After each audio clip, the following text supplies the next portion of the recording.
So when the rest of the congregation gets here in an hour, I want you all to be nice to them, kind to them. Do not gloat, do not make them feel guilty, do not make them feel bad. Good morning and welcome to the Unitarian Universalist congregation at Shelter Rock on this Daylight Saving Time Transition Sunday. I'm the Reverend Ned White, the interim senior minister here at the congregation, serving with the Reverend Jennifer Brower, who is here on the chancel, and the Reverend Dr. Natalie Fenimore, who is on sabbatical through June. We are also pleased and blessed to have a worship assistant, Laura Torf, serving with us, who is also a member of the choir. So powerful, choir power again. We invite you all to join us for UU Cafe that will immediately follow the service in the social hall for a modest price. And if you are a first-time visitor, this will be a free lunch. So just stop by the member welcome desk, the circular desk there at the inside the front door, and they'll give you a yellow voucher for a free lunch. There are a couple of things going on in the lobby this morning. The grade 1 fundraiser, you'll see grade 1 class in the main lobby presenting the houses they have made as part of their haunting house curriculum. So there will be a housing development that will grow up. It's affordable housing, so we're all in favor of it. During the presentation, the first graders will also be raising money for a local homeless charity, so please visit them after the service and offer your support on the way to UU Cafe. UU Cafe is being provided for us by the grade 7 religious education class. They're cooking, and that will help support their grade 7 service project. So that will be another way that you can help out today. The Social Justice Committee invites you to stop by one of their 2 tables in the lobby, the LGBTQ table, to find out how this new subcommittee is coming back to life, and to stop by the Ethnic Coalition and Faith Partnership to learn about interfaith program opportunities. Finally, there will be a congregational meeting here in this room at 12:45 or so. So we invite you all to stay. If you are a member, you can stay and vote, and if you're not a member, please stay and observe. And now we invite you warmly to greet your neighbors.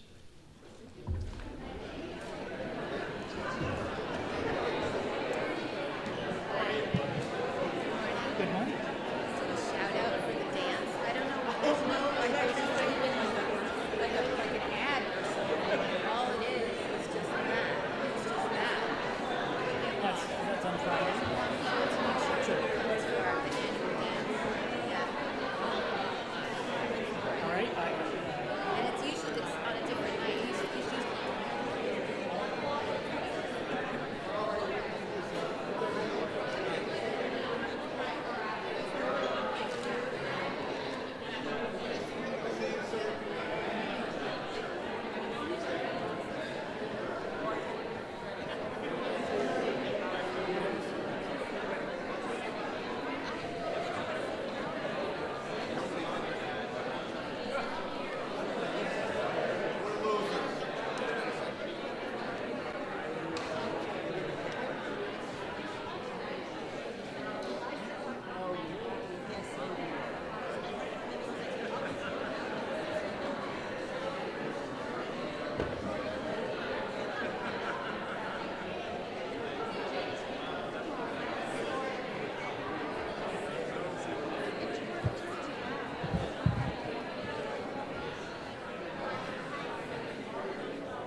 Before we invite Nathaniel to play, I'm sorry, I was asked to make a couple of announcements. Thank you very much. My apologies.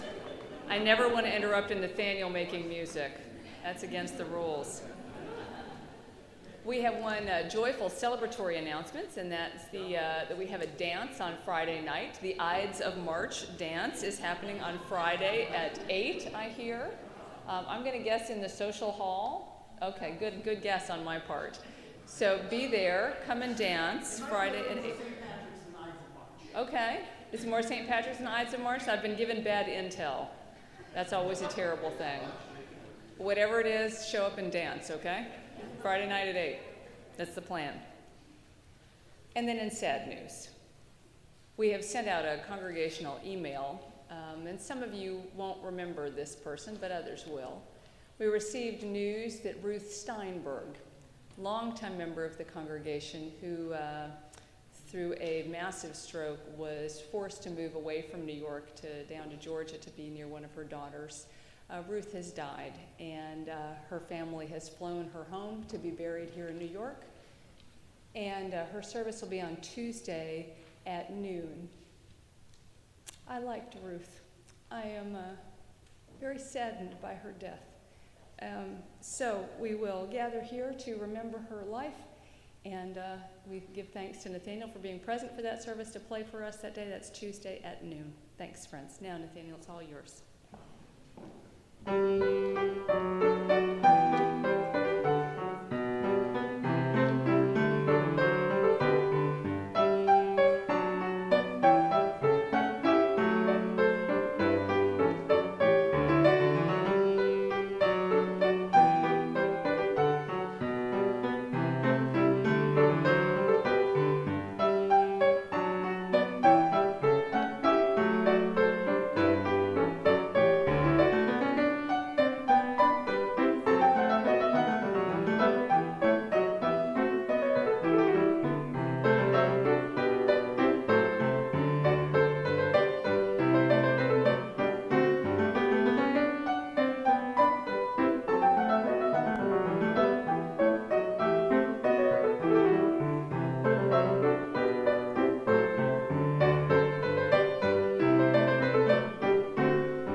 I share with you the words of Kathleen McTeague. We come together this morning to remind one another to rest for a moment on the forming edge of our lives, to resist the headlong tumble into the next moment, until we claim for ourselves awareness and gratitude, taking the time to look into one another's faces and see their communion, the reflection of our own eyes. This house of laughter and silence, memory and hope, is hallowed by our presence together.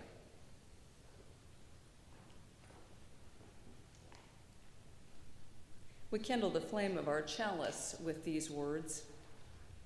The central task of the religious community is to unveil the bonds that bind each to all.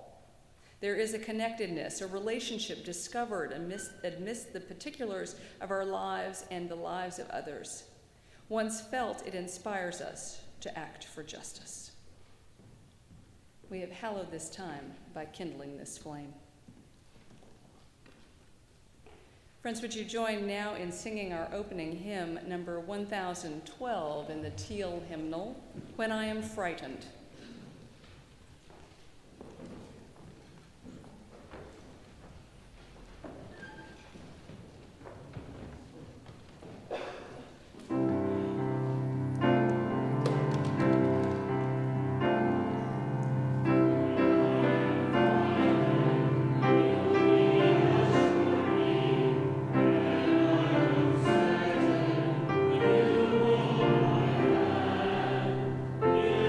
You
Please remain standing for our words and song of affirmation, which are printed in your order of service.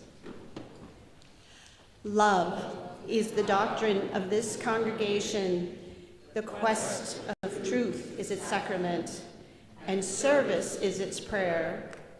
To dwell together in peace, to seek knowledge in freedom, to serve human need. This do we affirm and covenant with each other.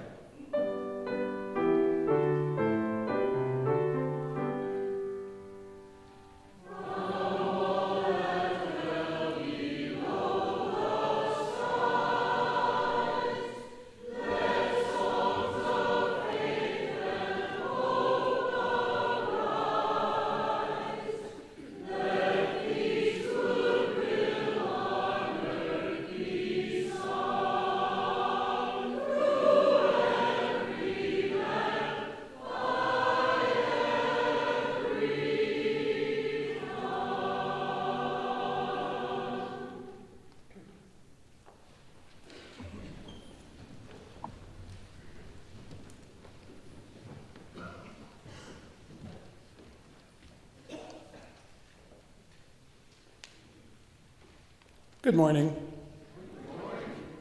The text for the solo was not in the order of service, so I thought I would read it to you.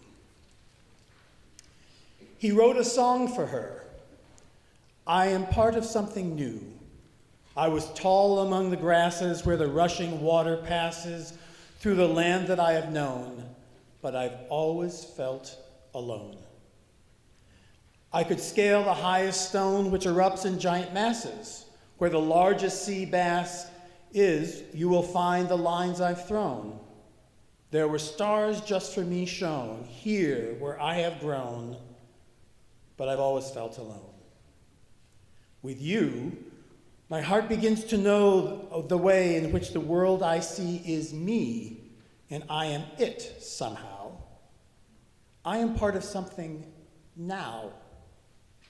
I am part of something now.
In a book entitled Spiritual Literacy, an article on beauty contains these words of wisdom from the Buddhist tradition. Buddha taught that morality is the true beauty of a human being and that it is revealed in relationships. Professor Yifu Tuan writes, a spontaneous act of generosity, performed with unselfish grace, is an example of moral beauty, as are certain acts of courage. Genuine modesty is a possible example, as is selfless love. Although moral beauty is a natural gift, it is nevertheless more likely to emerge and flourish in societies that appreciate and encourage it.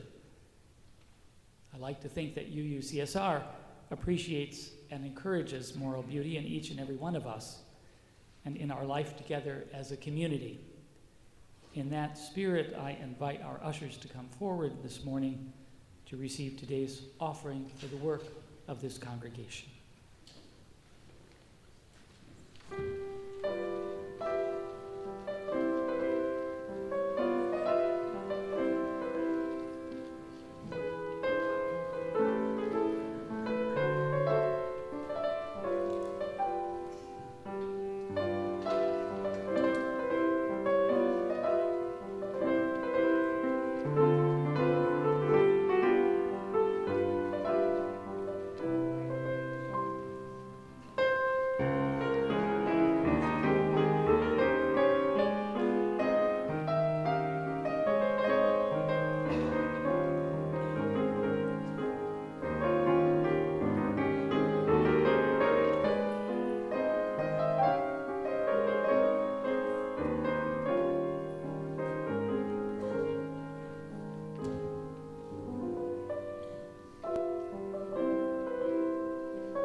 This morning's reading, What We Love, We Empower, is by UU Minister Patrick T.O. O'Neill.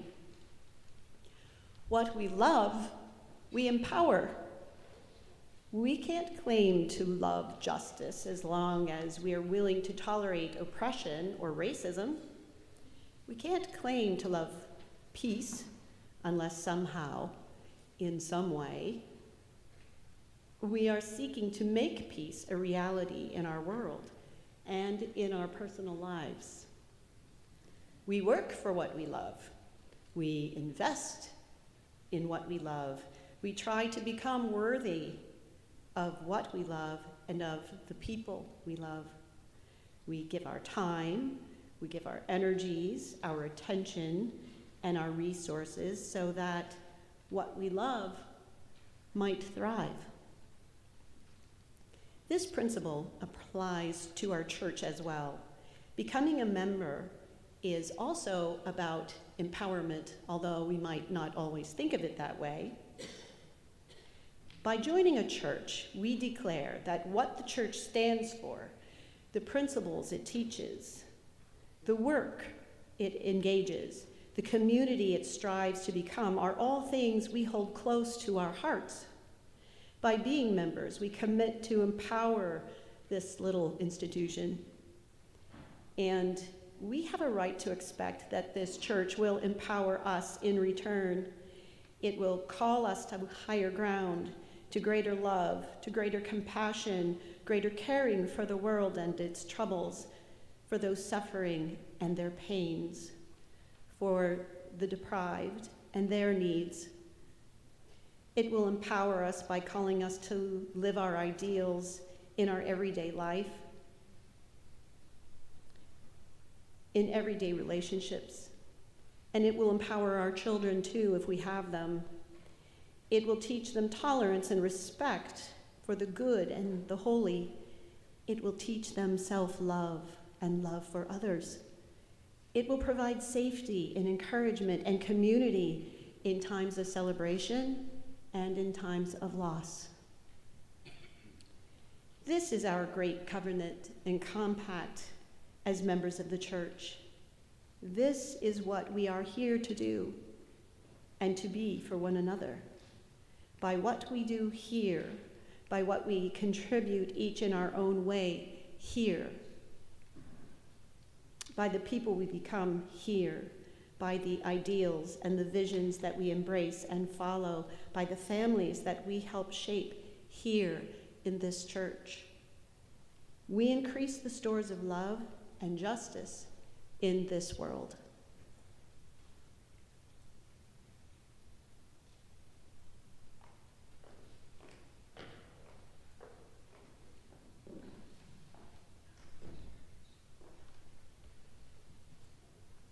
I invite you to join with me in meditation and prayer on the words of Wayne Arneson. I invite you to take a deep breath and center down and find a comfortable place for your body in that pew.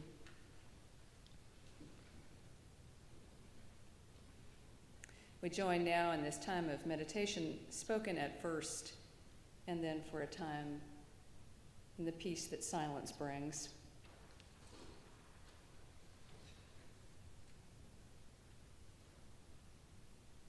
As we enter into silence, we remember the many connections that sustain and uplift us through this religious community.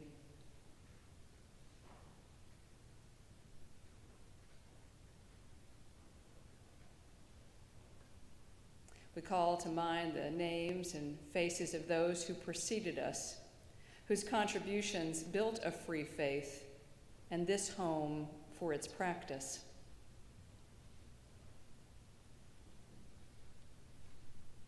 We remember and hold tenderly those around us, those whose continuing care and thought and deed is an ongoing blessing in our lives, keeping the dream of free religion alive in our time.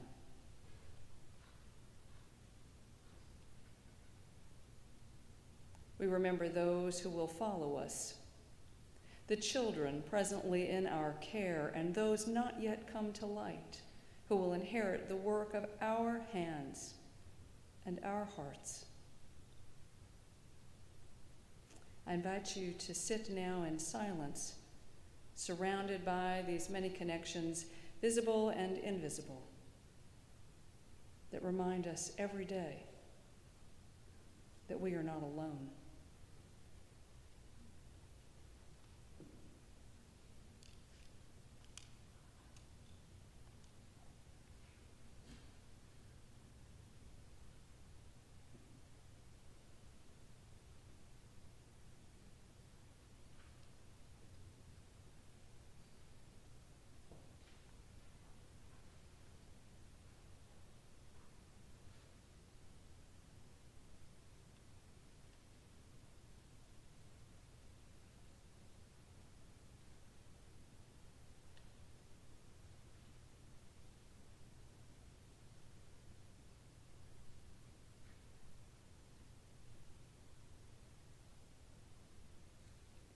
May peace be with us and all under the sun. Amen.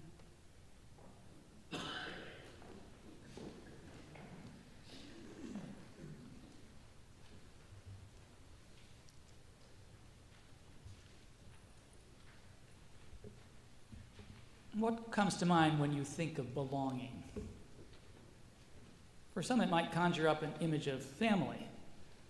Thanksgiving dinners, car trips, visits to relatives, stories about your parents as children or about their parents or grandparents or even more distant relatives.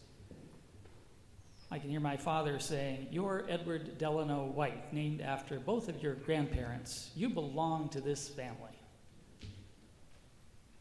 Or some, it might conjure up images of a neighborhood or a group of friends, playing hide and seek, hanging out after school, getting into trouble together, enjoying one another's company at parties, building up a store of shared memories.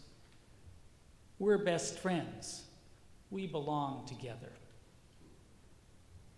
For some, it might even conjure up images of a church or synagogue or other religious gathering place, worshiping together, singing in choirs, learning about the history of the faith, doing projects together, joining in social justice events, marching against war or for women's rights or gay rights or racial justice. You're a Unitarian Universalist. You belong to this congregation. You belong to this faith. Belonging conjures up images of being part of something bigger than yourself. It signifies a deep, organic connection between you and other people who share experiences and stories and ideas and values. It reminds you that you are both an individual and the member of a significant group. Being an isolated individual isn't the way most of us experience being human. We are individuals who belong to groups or communities.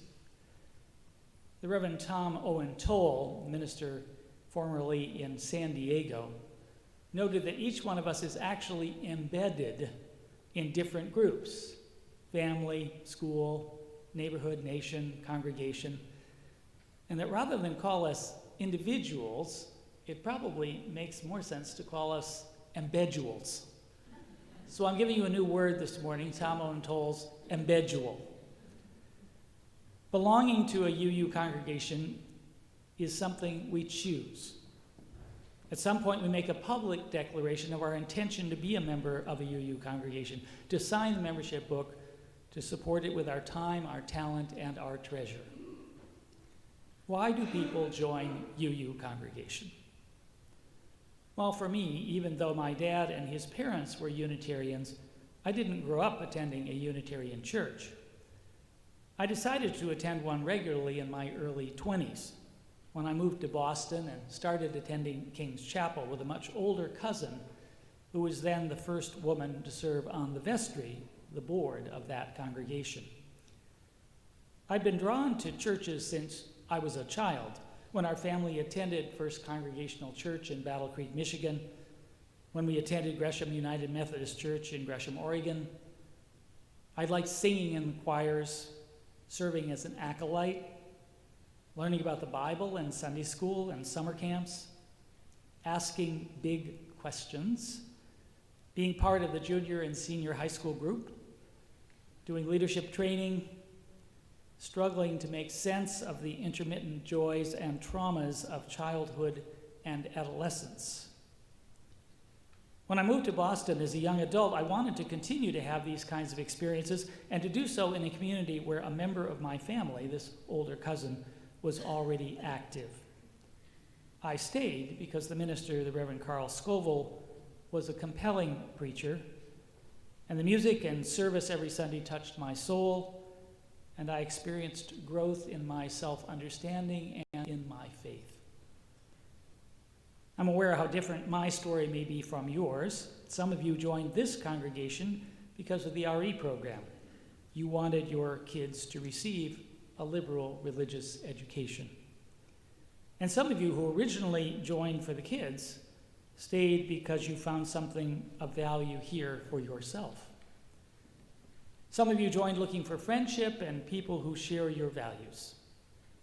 Others came to savor music and arts that are integral to our life together, to feed your souls and nurture your spirits through the arts. Some were drawn to this congregation as a community committed to advancing social justice, wanting to find support and encouragement for efforts to change the world. Membership in a UU congregation is a process.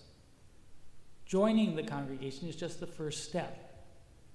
Growing your spirit here, building significant relationships, stretching the limits of your understanding, deepening your self-awareness and your capacity for empathetic understanding and appreciation for others, these are all stages and phases of the membership process that leads from joining to deep belonging. As our reading for Patrick O'Neill suggests, membership in this congregation means different things to each one of us. For some, it's a pathway to growth, intellectual, emotional, spiritual. We become members so that we will be spurred and encouraged to continue growing. Yes, there are other institutions that help us grow, colleges, libraries, gyms, health clubs, book groups.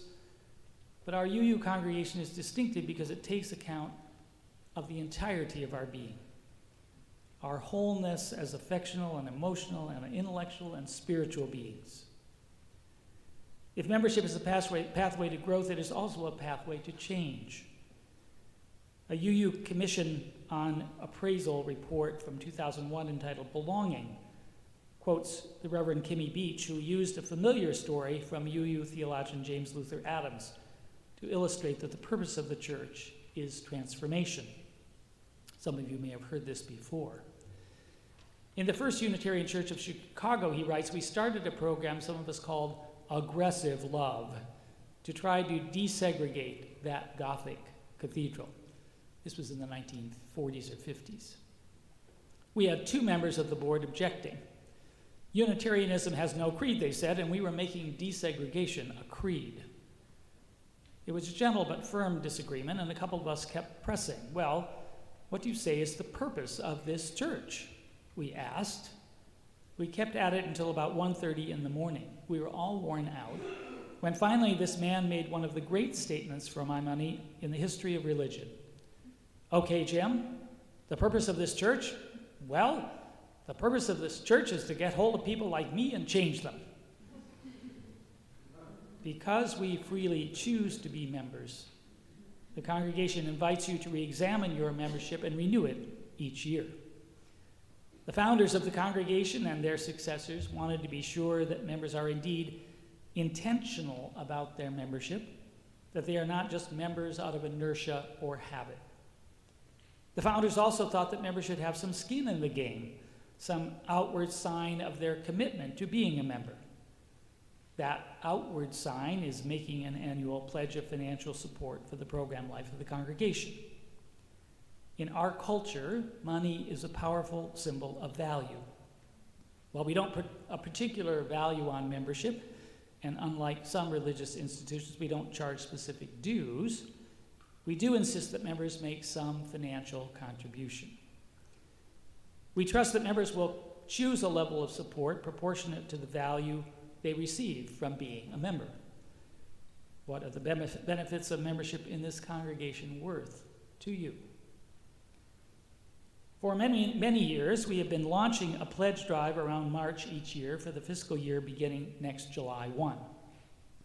Our bylaws give would-be members the first 6 months of the new congregational year to make a pledge and payment.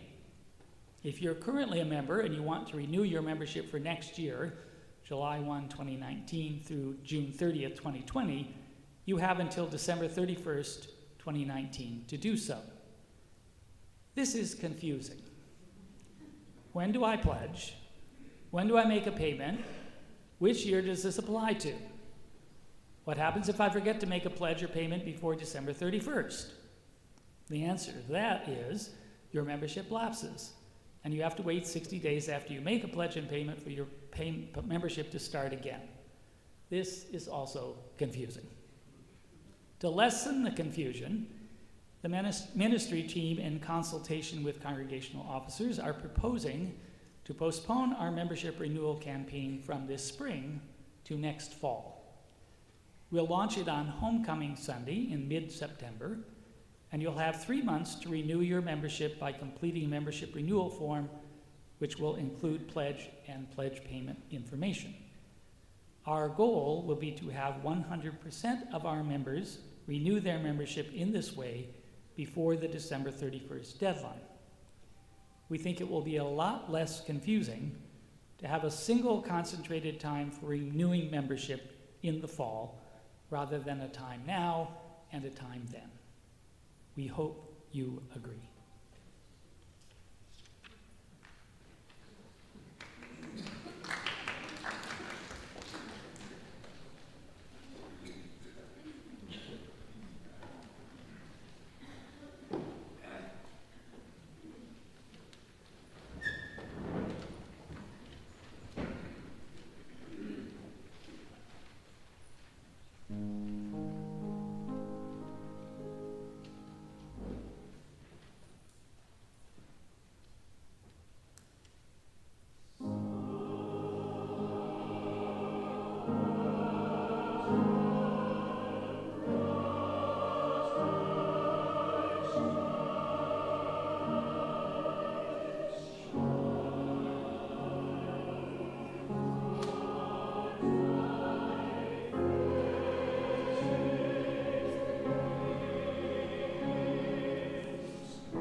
That was just glorious.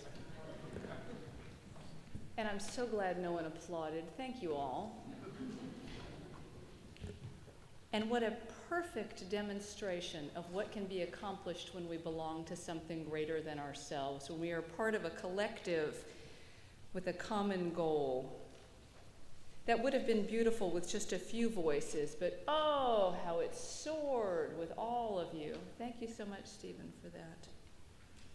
And clearly it took a lot of work together to accomplish that. Opportunity and challenge. Just recently I was talking with the new members, those who would become members of our congregation through our new member orientation, and those who are still discerning whether or not that's right for them, talked about how this moment in congregational life, this particular time of leadership transition, offers us fresh opportunities, some which will be very easy to embrace and others will be more work and challenging. But I hope that we will soar like the sound of that anthem when we go through this transition process. Some of the challenges we'll face we'd like to share with you, and some of the opportunities that will be before us we'd like to share with you.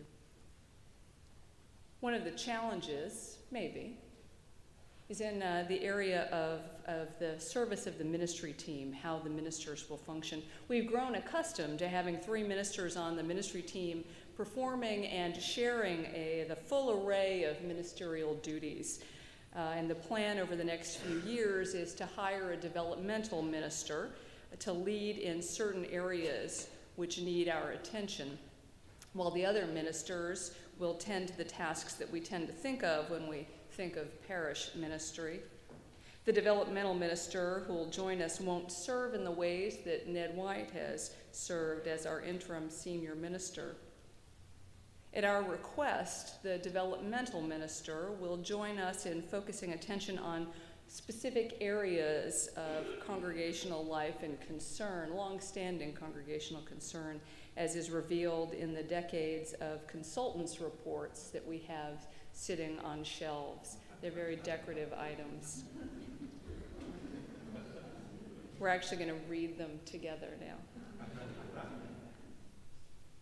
Some of those areas are as follows: identifying strategic priorities for the next 5 to 7 years, clarifying and perhaps restructuring governance and program management, designing and implementing a plan for membership growth, deepening our understanding of the role of money and power in the mission and ministry of this congregation, things we need to talk about. In order for this minister to focus on these critical areas and to help us focus on these critical areas that are essential for our health in the future, the developmental minister won't be doing as much preaching as our interim minister has. They will not be engaged in pastoral care, most likely. They will probably not lead rites of passage, and they won't be involved in committee support in quite the same way as we've grown accustomed to, and as the other ministers and I have served. So this will require that your called ministers, Natalie and I, will be taking on more of those parish responsibilities, and that will be reaching out to you to serve your congregation in new ways, which we hope will not be too challenging, but exciting and a wonderful opportunity. After all, the congregation is not ours, the ministers, it is yours. And we want to help you grow it in the ways that you believe it needs to be grown. This will lead into the ministers serving and inviting you all more into the work of caring, membership, adult programs, and probably religious education with our children and youth. Our work with the developmental minister will be a period of discernment for our congregation and the leadership of our congregation, each and every one of us. The developmental minister will help us discern our purpose in this era and renew our congregation's mission, what difference we hope to make in the world in the next 5 to 7 years. So she or he will help us explore how we might organize ourselves and realize our mission goals, including fostering growth, reaching out to potential new members, extending to them hospitality and welcome, and engaging their gifts and talents when they join And as a participatory democracy, we'll need as much participation in this discernment process as possible. One of the tasks before us then is to figure out how we're going to support the developmental minister's work with us. How will we do that? In October of 2011, I preached a sermon on our tendency toward over-busyness in society and in our congregational life. Some of you I know will remember this sermon because we have talked about it many times over the years, and one of you even gave me sticky notes that said, crazy busy, not crazy busy, so that I could decide on any given day sort of where my ministry was. I have those in my office and look at them regularly. We keep a frantic pace here at Shelter Rock. So one of the most important things that we can do in supporting our bringing in a developmental minister, it is our idea to bring this person in, one of the most important things that we can do then is to slow down. The late Paul Rabinowitz, member of this congregation, who used to sit just right over there, used to often talk about the need to slow down, all of us. So maybe we'll take a lesson from Paul and slow down. The ministry team has proposed that UUCSR take something of a sabbatical next year. Now don't jump out of the pews and go running for the doors. You don't get a year or so off. This would be a sabbatical from our tremendous overbusyness in programming. Just like the ministers take a sabbatical to step away from the usual round of duties to determine who we are in this moment and how we need to grow and what we need to work on and what areas of our being have become threadbare. The same is true for our congregation. The congregation needs to take a sabbatical from its usual round of activities to focus on who we are in this moment and what we need to work on and where we need some shoring up. So the ministry team is recommending that we cut back dramatically on programming. Instead of programming as usual, to focus our attentions and energies in new ways. In practice, this would mean a substantial reduction in our programs. We would have fewer things on that calendar in the back of your order of service, which if you read through all of them, it makes your head spin. You know what they say, you keep doing the same thing and expecting different results. We don't want to keep doing the same thing and expecting different results. We want to do something different. So we're bringing in this developmental minister to help us do something different, and so we need to do something different too. This will mean, possibly, that committees won't meet every month if the committee doesn't need to meet every month. Maybe the committee will meet every other month. I know that excites some of you. Maybe your committee will meet every quarter because your committee is so efficient. Your committee only needs to meet every quarter in order to accomplish its business. Maybe there are other ways that we can communicate with each other in between if decisions don't have to be made and votes don't have to be taken. Maybe there will be fewer adult program offerings. We'll focus on Unitarian Universalism. We'll focus on congregational priorities. Maybe our social justice advocacy will focus on fewer disparate areas. Disparate and desperate. Maybe we'll have fewer social events. We want to continue in our fellowship, of course, but maybe we'll have fewer social events. Maybe we'll have fewer congregational meetings as we currently have congregational meetings and have had congregational meetings in the 17 years that I've served here. Maybe we'll do those differently. What might that be like? Oh, that got a yay. All right. See, there's energy for congregational life if we can find some creative energy and find new ways to do it. So we have to think, if we're bringing in this developmental minister, how are we going to do things differently in order to make this experience all that it can be? The idea is to create more breathing room in congregational life and in our calendar, to offer us the opportunity to be less harried, less hurried, less frenzied, less pulled in a million different directions.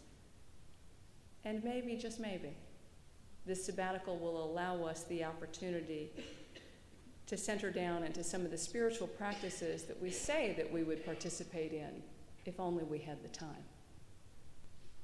Let us make the time. This sabbatical would give us time and space to focus on our future and, frankly, on the future of Unitarian Universalism across this island, which is not thriving.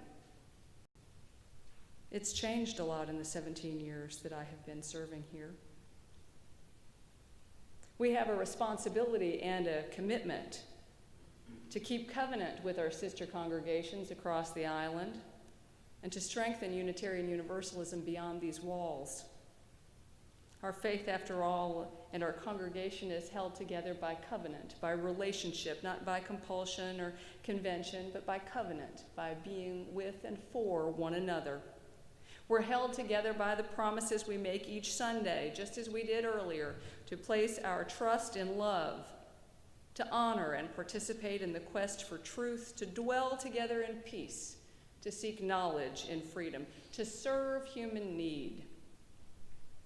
We're held together by promises that we made in our formal covenant of right relations for this congregation, and by the promises contained in our vision and mission statements to be a loving religious community, to grow spiritually, to honor and promote the 7 principles of Unitarian Universalism, to nourish members' spiritual needs, to grow diverse, multi-generational religious community, to commit our time and talents and resources to build a just, compassionate, and joyful world, to celebrate the joy of living, lifelong learning, and building lives of worth and purpose.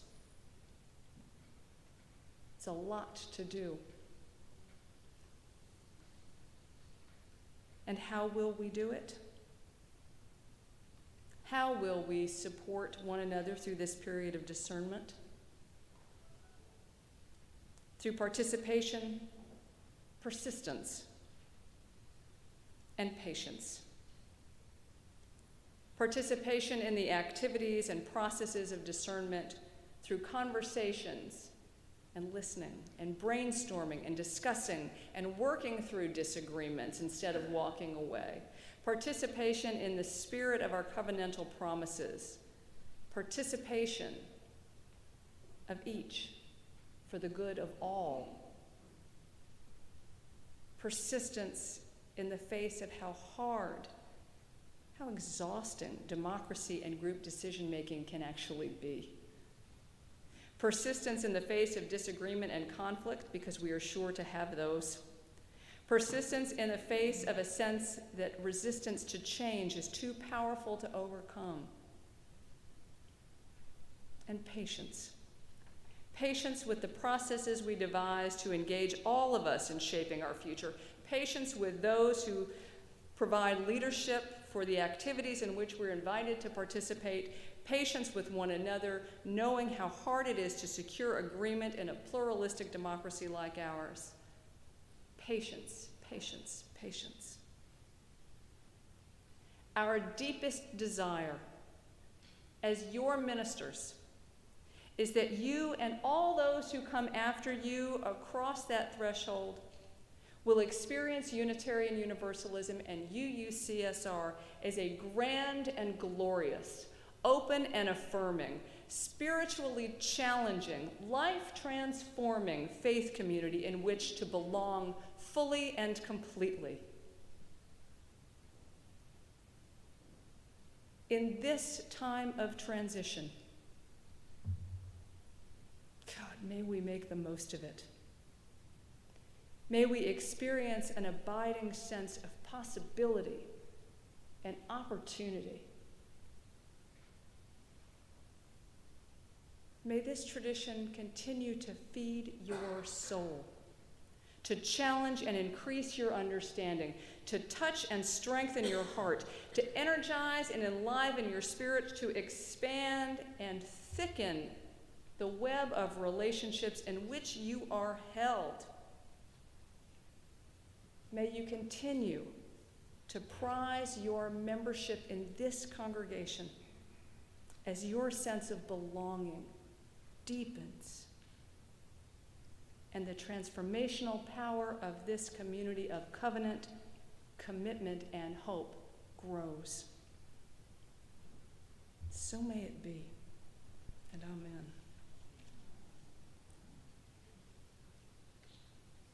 We invite you now to join in singing our closing hymn, number 1051 in the Teal hymnal.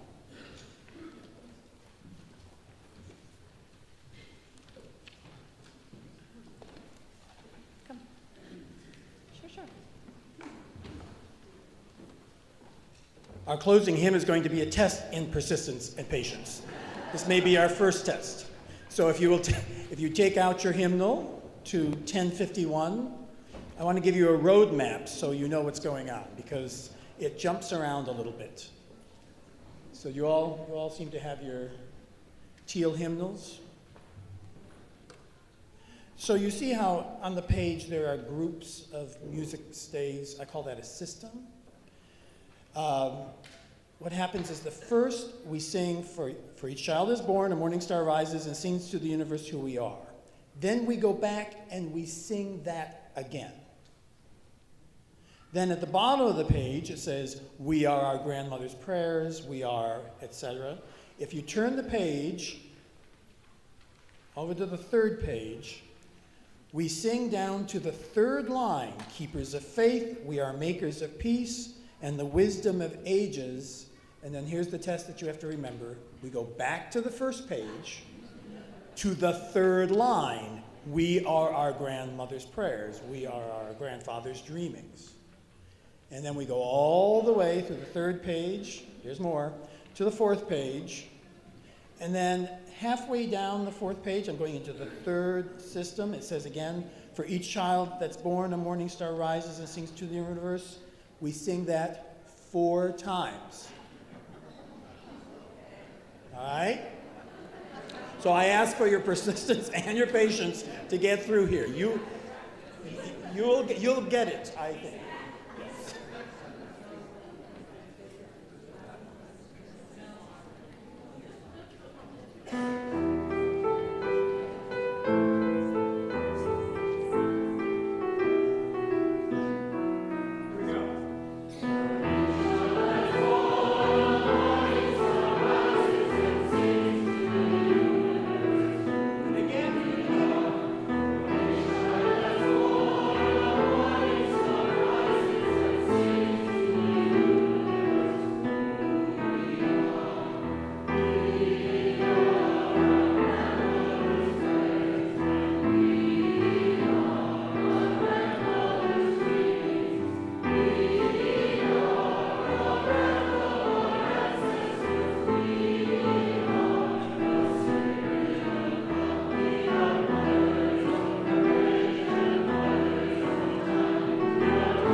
The first page at the bottom. We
the words of Wayne Arneson. The way is often hard, the path is never clear, and the stakes are very high. But take courage, friends, for there is another truth. You are not alone. Amen.